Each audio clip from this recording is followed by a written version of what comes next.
Imagina que alguien te dijera que existe un material tan delgado como una hoja de papel, que cuesta menos que una cena para dos, y que puede transformar por completo la temperatura de tu hogar en pleno verano. Ahora imagina que ese material lleva décadas probado por laboratorios gubernamentales, que nació en los programas espaciales más exigentes de la historia, y que aún así, la mayoría de los profesionales de la construcción jamás te lo han recomendado. Suena absurdo, ¿verdad? Pero es exactamente lo que ocurre con las barreras radiantes. Y la razón por la que casi nadie habla de ellas tiene menos que ver con la ciencia y mucho más con el dinero. Vamos a empezar por algo que cualquier persona que viva en una zona cálida reconoce al instante. Ese momento en el que abres la trampilla del ático en pleno julio y te golpea una ola de calor tan brutal que retrocedes por instinto. No es exageración. En ciudades como Houston, Phoenix o Nueva Orleans, los termómetros dentro de los áticos marcan rutinariamente entre 55 y 65 grados centígrados. Es el tipo de calor que deforma la madera, que envejece las tejas prematuramente y que convierte tu sistema de aire acondicionado en una máquina que trabaja sin descanso, tragando electricidad como si no hubiera mañana. Y lo peor es que la mayoría de la gente cree que ya está protegida porque tiene aislamiento. Esas mantas rosadas de fibra de vidrio o esa celulosa suelta que alguien sopló entre las vigas hace años. Pero aquí viene la parte que casi nadie entiende. El calor no viaja de una sola manera, se mueve de 3 formas distintas y cada una tiene sus propias reglas. La conducción es la más intuitiva, es lo que sientes cuando tocas una sartén caliente. El calor pasa de un material sólido a otro, por contacto directo. La convección tiene que ver con el movimiento del aire. Caliente sube, el frío baja, y eso genera corrientes que redistribuyen la temperatura. Pero la tercera forma, la radiación, es un animal completamente diferente. La energía radiante viaja en forma de ondas infrarrojas. No necesita aire, no necesita contacto físico, simplemente se desplaza desde cualquier superficie caliente hacia cualquier superficie más fría que esté en su línea de visión. Y resulta que durante las horas pico del verano, entre el 75 y el 93% de todo el calor que entra a tu ático llega precisamente de esta forma, como radiación infrarroja que el techo absorbe del sol y luego dispara hacia abajo como una parrilla gigante, suspendida sobre tu cabeza. Aquí está el problema fundamental. La fibra de vidrio y la celulosa fueron diseñadas para frenar la conducción. Son buenas en eso. Una capa estándar puede reducir el flujo conductivo en un 90%, pero frente a la radiación son prácticamente invisibles. Las ondas infrarrojas las atraviesan, las calientan, y todo ese calor acumulado termina empujándose lentamente hacia abajo, atravesando el techo de tu casa y colándose en las habitaciones donde vives. Tu aire acondicionado lucha contra eso durante horas. En algunas viviendas, las facturas de electricidad se disparan un 30 o 40% en los meses más calientes, y el desgaste del equipo se acelera de forma dramática. Es una batalla perdida desde el principio, porque estás intentando combatir un enemigo con la herramienta equivocada. Ahora bien, la solución a este problema no surgió de la industria de la construcción.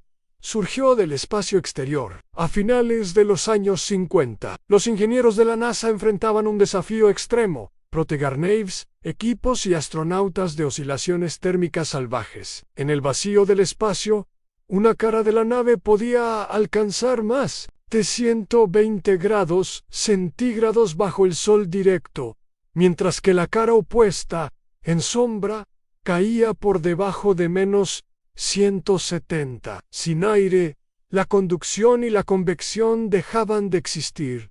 Solo quedaba la radiación pura. La respuesta fueron películas ultrafinas de poliéster, recubiertas con aluminio vaporizado, materiales con una emisividad tan baja, alrededor de 0,03, que reflejaban más del 90% de la energía radiante que los golpeaba. Esas películas envolvieron satélites, módulos lunares y hasta los trajes de los astronautas del programa Apolo funcionaban en las condiciones más hostiles imaginables, donde un fallo significaba la muerte. Décadas después, ingenieros como Harold Edgers comenzaron a preguntarse algo lógico: si este material protege astronautas en el espacio, ¿qué podría hacer en el ático de una casa en Florida?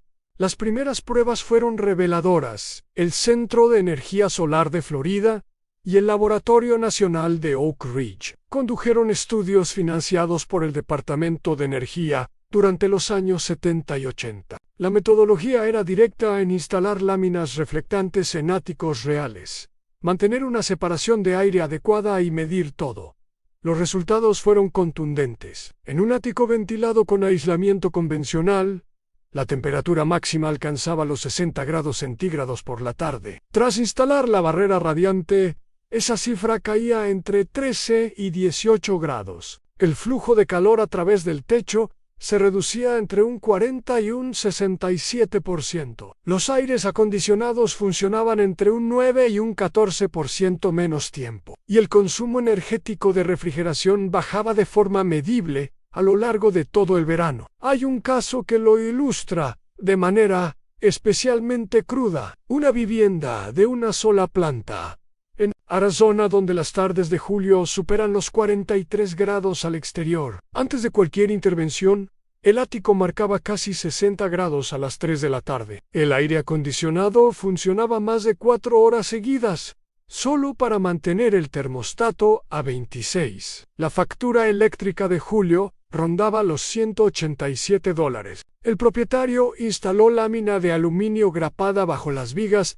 dejando una separación de unos 2 centímetros con la superficie del techo. Sin cambiar el aislamiento, sin añadir ventiladores, sin modificar nada más, en una semana, la temperatura del ático bajó a 40 grados. El aire acondicionado pasó a funcionar menos de 2 horas en las peores tardes, y la factura del mes siguiente fue de $54, menos de un tercio. Pero hay reglas que no se pueden ignorar. La física detrás de las barreras radiantes es implacable en sus condiciones. El aluminio limpio refleja hasta el 97% del calor radiante, pero solo si mantiene una cámara de aire de al menos 2 centímetros. Si la lámina toca la madera o el metal directamente, deja de reflejar y empieza a conducir, perdiendo casi toda su ventaja. Las perforaciones necesarias para dejar escapar el vapor de agua,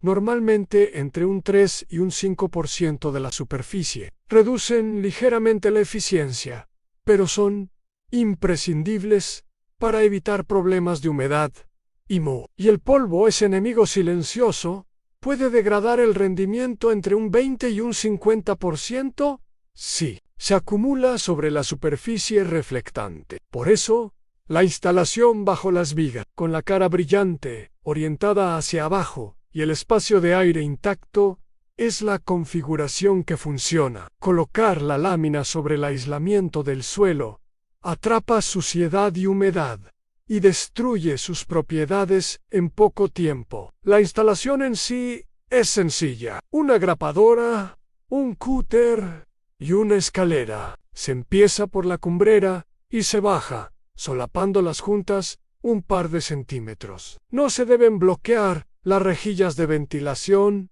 ni comprimir la lámina contra ninguna superficie sólida. En casas antiguas, conviene verificar que no haya cableado eléctrico expuesto antes de grapar nada sobre las vigas. Y ahora viene la pregunta que debería incomodar a todos: si los datos son tan claros, si los laboratorios gubernamentales llevan décadas validando esta tecnología, ¿por qué casi ningún contratista la recomienda? La respuesta tiene un rastro que se puede seguir. El mercado del aislamiento en Norteamérica está dominado por un puñado de fabricantes enormes, cuyo negocio depende de vender materiales, que se reemplazan, se refuerzan y se actualizan con el tiempo. Las barreras radiantes representan exactamente lo opuesto, a una intervención única, barata y duradera. A principios de los 90, los programas educativos para contratistas y arquitectos sufrieron un cambio sutil,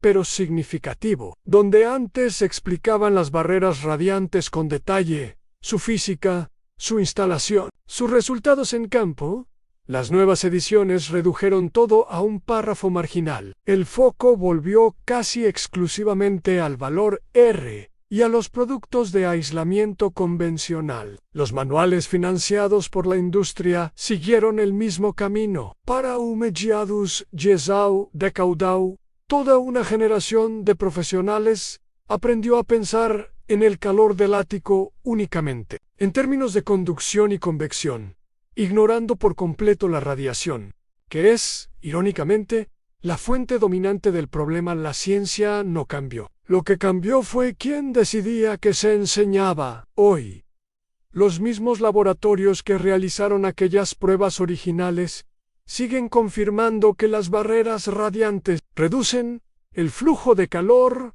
a través del techo entre un 40 y un 70% en condiciones de alta exposición solar. Y sin embargo, la inmensa mayoría de las viviendas siguen dependiendo exclusivamente de fibra de vidrio, pagando facturas infladas mes tras mes, verano tras verano. Lo que elegimos ignorar no desaparece, simplemente lo seguimos pagando.